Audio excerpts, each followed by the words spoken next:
So tonight I'm going to show you how to cut up a rump. So we've got our 4 daughters rump in its cryovac. So I'm going to go right from unbagging it to turning it into steaks. Open the bag and drain the blood out of it because that makes dealing with the steak a whole lot easier. So let's just open the top of the bag. It's usually easier if you just take it over to the sink. Just to drain the bulk of the blood out of it. So you can see this number on the top of it as well, this 3+. This means that it's a marble score of 3+.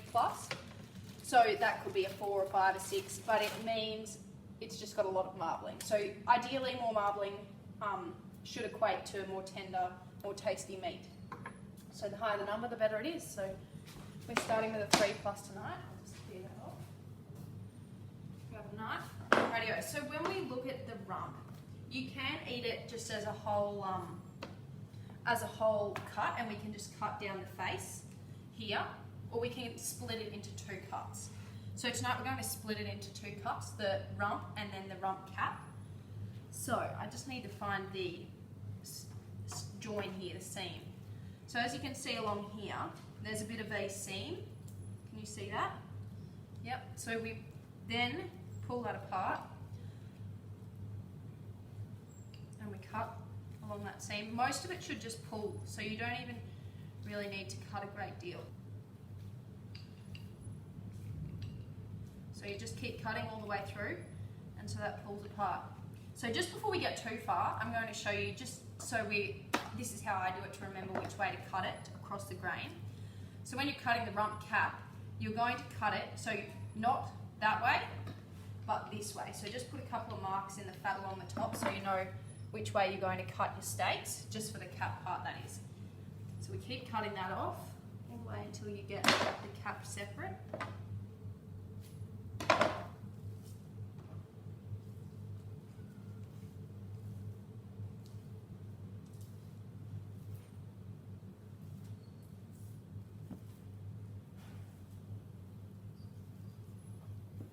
Radio.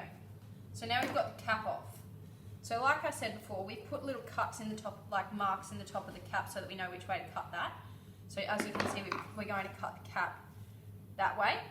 Now, because we're cutting the cap that way, and that will be across the grain, to cut the main part of the rump, we're going to cut it that way. So if you want, just put a few little marks in there to help you remember which way to cut that. So we'll leave that bit to the side now, and we're going to work on our cap. So for the cap, then you've got this chunk of meat. So there's a piece of meat that, like, the muscle runs through there. Most of this is fat, so we can cut most of this piece off because that's just fat. Then you've just got your chunk of meat, your rump cap, and using the lines that we marked there before, we cut it across the grain. And your rump steaks are best to cut at the thickness of about your thumb for an ideal steak thickness, but it's totally up to you. So once you open your rump, you can just cut, within opening the cryovac, you can just cut enough steaks for one night, and if you have that, you can keep cutting at the open cryovac for 3 or 4 nights in a row, but after that you should probably cut up the entire rump, as we're doing now, and then freeze parts so that you can use the steak later on.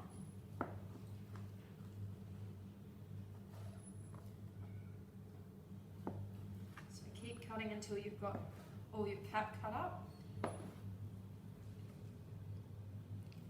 And on this piece just here before that we had, you can see all the intramuscular marbling. So that's the marble 3+ score we're that looking you've got at there. Yeah, And that fat between the muscle is what makes it tender.